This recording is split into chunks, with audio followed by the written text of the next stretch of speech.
भैया, हमें जल्दी जल्दी से काम खत्म करना होगा और हमें घर जाना है। पिताजी की तबीयत कुछ ठीक नहीं है, हमें उनका ख्याल रखना होगा। हाँ हाँ छोटे, आज हम लोग जल्दी ही घर चले जाएंगे।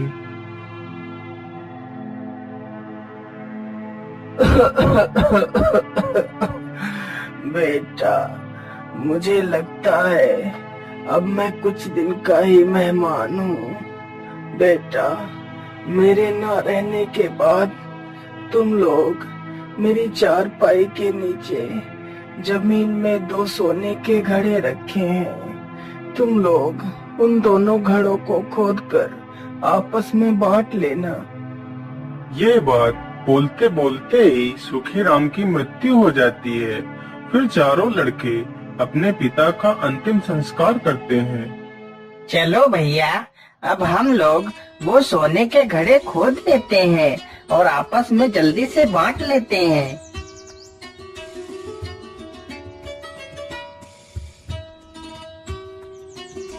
अरे वाह भैया, घड़े तो कितने चमक रहे हैं। लेकिन बड़े भैया, हम लोग तो 4 हैं और घड़े तो सिर्फ 2 ही हैं, तो हम इन्हें आपस में बांटेंगे कैसे? अरे सुनो मेरे प्यारे भाइयों, हम ऐसा करते हैं, कहीं शहर चलते हैं और वहाँ चलकर कुछ काम करते हैं। काम करके जो धन इकट्ठा होगा उसी से हम 2 घड़े और खरीद लेंगे। फिर हम चारों भाई एक एक घड़ा बांट लेंगे। हाँ हाँ भैया, आप बिल्कुल ठीक कह रहे हो। चलो हम चारों कहीं शहर चलते हैं। अरे कितना सुंदर वृक्ष है। इसका तना तो चांदी का है और इसकी टहनी सोने की है और इसमें पत्तों के स्थान पर मोती लटक रहे हैं। कितना सुंदर वृक्ष है। मैंने आज तक ऐसा वृक्ष कभी नहीं देखा। राजा इस वृक्ष को अपने सपनों में देख रहा है। अरे महाराज, उठिए, सुबह हो गई है और आप अभी भी सो रहे हैं। उठिए महाराज, राज्यसभा में सभी लोग आपकी प्रतीक्षा कर रहे हैं। पता नहीं आज महाराज को राज्यसभा में आने में इतना समय क्यों लग रहा है। अरे ये लो, महाराज आ गए, महाराज आ गए। क्या बात है महाराज, आज आप इतना चिंतित क्यों लग रहे हैं? आप बहुत परेशान दिखाई दे रहे हैं महाराज। बताइए हमें क्या बात है। क्या बताऊं मंत्री जी, आज मैंने अपने सपने में एक बहुत ही अजीब किस्सा देखा है, जिसमें मैंने देखा है कि एक बहुत ही सुंदर वृक्ष है जिसका तना चांदी का है और उसकी टहनी सोने की है और उसमें पत्तियों के स्थान पर मोती लटक रहे हैं। परंतु महाराज, यह कैसे संभव है? चांदी का तना और पेड़ में सोने की डाली और पत्तियों के स्थान पर मोती लटक रहे हैं, ये कैसे संभव है महाराज? मंत्री जी, यदि ऐसा संभव नहीं है तो मुझे यह सपना कैसे आ सकता है? मेरा देखा हुआ सपना असत्य नहीं हो सकता।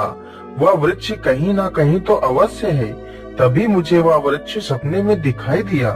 मंत्री जी, मुझे ये वृक्ष देखना है। तुम पूरे राज्य में ये घोषणा करवा दो कि जो भी मुझे ये वृक्ष दिखाएगा मैं उसे अपना आधा राज्य दे दूंगा और अपनी बेटी का विवाह भी उसी के साथ कर दूंगा।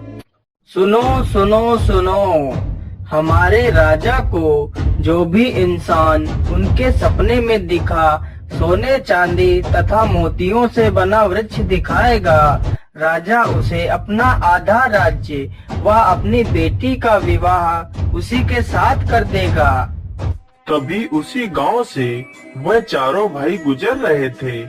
सुनो सुनो सुनो, हमारे राजा को जो भी इंसान उनके सपने में दिखा सोने चांदी तथा मोतियों से बना वृक्ष दिखाएगा, राजा उसे अपना आधा राज्य व अपनी बेटी का विवाह उसी के साथ कर देगा। अरे भैया, यह राजा किस वृक्ष की बात कर रहा है? क्या कहीं ऐसा वृक्ष भी हो सकता है? हाँ छोटे, क्यों नहीं हो सकता। इस संसार में कुछ भी असंभव नहीं है। तो भैया आपका मतलब है कि ये वृक्ष जरूर है? हाँ हाँ छोटे, यह वृक्ष कहीं ना कहीं तो जरूर होगा। तो फिर चलो भैया, हम राजा के पास चलते हैं और इस वृक्ष को ढूंढते हैं।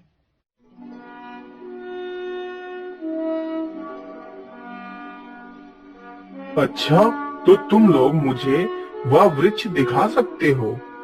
हाँ महाराज, हम चारों आपको वह वृक्ष दिखा सकते हैं। तो ठीक है, तुम चारों जल्दी से जाओ और मुझे वह वृक्ष जल्दी से लाकर दिखाओ। मुझसे और प्रतीक्षा नहीं हो रही है। अरे बड़े भैया, हम लोगों ने वृक्ष दिखाने की जिम्मेदारी तो ले ली, लेकिन ये वृक्ष लाएंगे कहाँ से? अरे गणपत, तुम चिंता मत करो, बस वृक्ष को ढूंढते रहो। यदि ईश्वर ने हमें यहाँ तक पहुँचा दिया है, तो आगे का रास्ता भी वही दिखाएगा। उन चारों को घूमते घूमते सुबह से शाम हो जाती है, तो वह चारों एक पेड़ पर चढ़कर बैठ जाते हैं।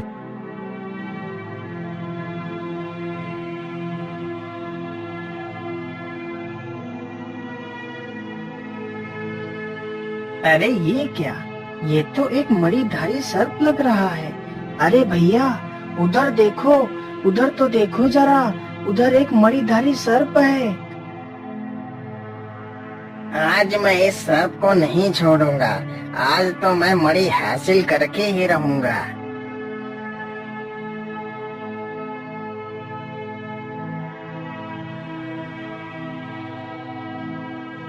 अरे भैया, यह सफेरा तो इस मासूम को मार डालेगा। चलो हम इसकी मदद करते हैं।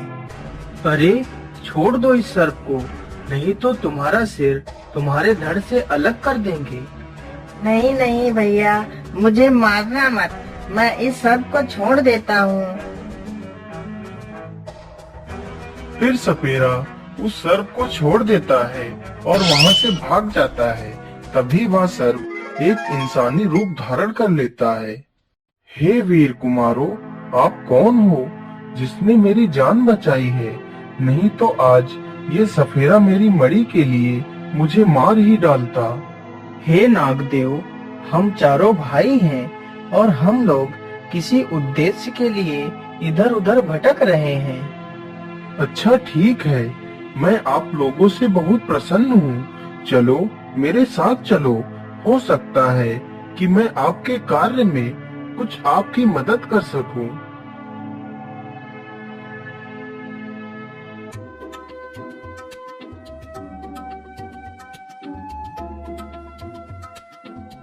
हे वीर कुमारों, आप बहुत ही बहादुर हो, इसलिए मैं अपनी तीनों पुत्रियों का विवाह आप लोगों के साथ करना चाहता हूँ। हे नागदेव, हमें आपका प्रस्ताव स्वीकार है, परंतु हम लोग अभी विवाह नहीं कर सकते।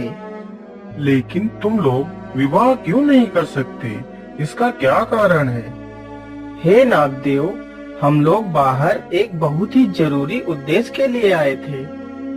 वो उद्देश्य क्या है वीरो, जिसे तुम पूरा करना चाहते हो? हे नागदेव, हम लोग ऐसे वृक्ष की तलाश कर रहे हैं जिसका तना चांदी का हो और उसकी टहनियाँ सोने की हों तथा उसकी पत्तियों के स्थान पर मोती लटक रहे हों। हमें यह वृक्ष राजा को दिखाना है, राजा का यह हुक्म है। लेकिन ये पेड़ तो मेरी तीनों राजकुमारियां ही हैं। वो कैसे नागदेव? मैं कुछ समझा नहीं, आप मुझे समझाइए। हे वीर पुत्रों, जब तुम मेरी बड़ी पुत्री के ऊपर इस जल को डालोगे तो वह चांदी का तना बन जाएगी, और जब तुम मेरी मझली बेटी के ऊपर इस जल को डालोगे तो वह सोने की डालियां बन जाएगी, और जब तुम इस जल को मेरी छोटी पुत्री के ऊपर डालोगे तो वह मोती बनकर पेड़ में लटकने लगेंगी। हे नागदेव, यह चमत्कार मैं अपनी आँखों से देखना चाहता हूँ। तो ठीक है वीर कुमारों, ये देखिए।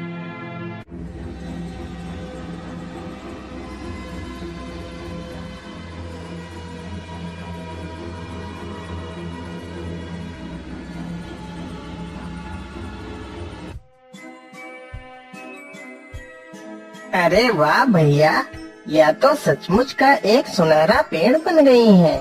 यह तो चमत्कार हो गया है।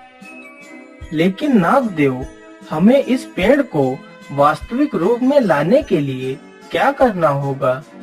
जब तुम्हें इस पेड़ को वास्तविक रूप में लाना हो तो इस पेड़ पर पुनः ये जल छिड़क देना, तो यह पेड़ अपने वास्तविक रूप में आ जाएगा।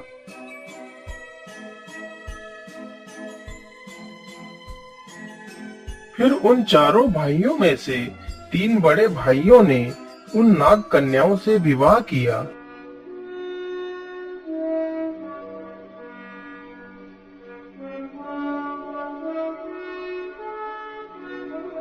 अरे ये क्या, मैंने तुम चारों को वृक्ष लाने के लिए भेजा था और तुम चारों ये 3 लड़कियां लेकर आए हो। नहीं महाराज, हम पेड़ भी लेकर आए हैं। आप अपने राज्य में घोषणा करवा दीजिए कि जिसे भी यह वृक्ष देखना है वह कल सुबह आ जाए। राजा ने ऐसा ही किया। उसने अपने पूरे राज्य में ये घोषणा करवा दी। अगले ही दिन बहुत सारे लोग पेड़ देखने के लिए जमा होते हैं।